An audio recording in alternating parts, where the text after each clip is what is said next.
బయోపిక్లకు ఓ season అంటూ లేదు. ఎప్పుడు పడితే అప్పుడు జీవిత కథలు తెరపైకి తీసుకొచ్చేయడానికి ప్రయత్నిస్తుంటారు. బాలీవుడ్ లో బయోపిక్లపై క్రేజ్ ఇంకాస్త ఎక్కువ. ముఖ్యంగా సినీ తారల కథల్ని తెరపైకి తీసుకురావడానికి అక్కడ ఎక్కువ మక్కువ చూపిస్తూ ఉంటారు. తాజాగా రాజేష్ ఖన్నా బయోపిక్ పై దృష్టి మళ్లింది. భారతదేశపు సూపర్ స్టార్లలో రాజేష్ ఖన్నా ముందు వరుసలో ఉంటారు. వరుసగా 15 సూపర్ హిట్లు కొట్టిన అరుదైన రికార్డు కూడా ఆయన సొంతం. రాజేష్ ఖన్నాకున్న ఫ్యాన్ ఫాలోయింగ్ ఎవరికీ ఉండదని ఇప్పటికీ చెబుతూనే ఉంటారు. ముఖ్యంగా అమ్మాయిల్లో ఆయనకు అభిమానులు చాలా ఎక్కువ. రక్తంతో ప్రేమలేఖలు రాసేవారు. ఆఖరికి కారు కనిపించినా వదిలిపెట్టేవారు కాదు.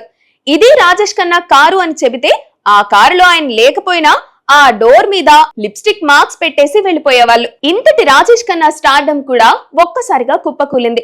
ఆయనపై చాలా కథనాలు, పుకార్లు, ఆఖరికి ఆయన మరణం కూడా ఇప్పటికీ సందేహమే.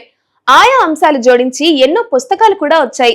వాటిలో ఓ పుస్తకాన్ని ఆధారంగా తీసుకుని రాజేష్ ఖన్నా బయోపిక్ నిర్మించే ఆలోచనలో ఉన్నారు. దర్శకులు ఫరా ఖాన్ అప్పట్లో ఓ బయోపిక్ తీయాలని చాలా ప్రయత్నించారు, కానీ కుదరలేదు.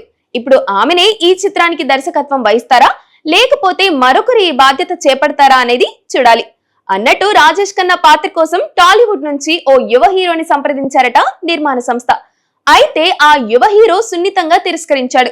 రాజేష్ ఖన్నా ఇమేజ్ ని, ఆయన స్టైల్ ని మ్యాచ్ చేయడం కష్టమని ఈ ఆఫర్ ని ఆ హీరో వదులుకున్నట్లు తెలుస్తోంది. మరి ఈ క్రేజీ బయోపిక్ లో కనిపించేది ఎవరో, ఈ సినిమాని డైరెక్ట్ చేసేది ఎవరో తెలియాలంటే ఇంకొంతకాలం వేచి చూడాల్సిందే.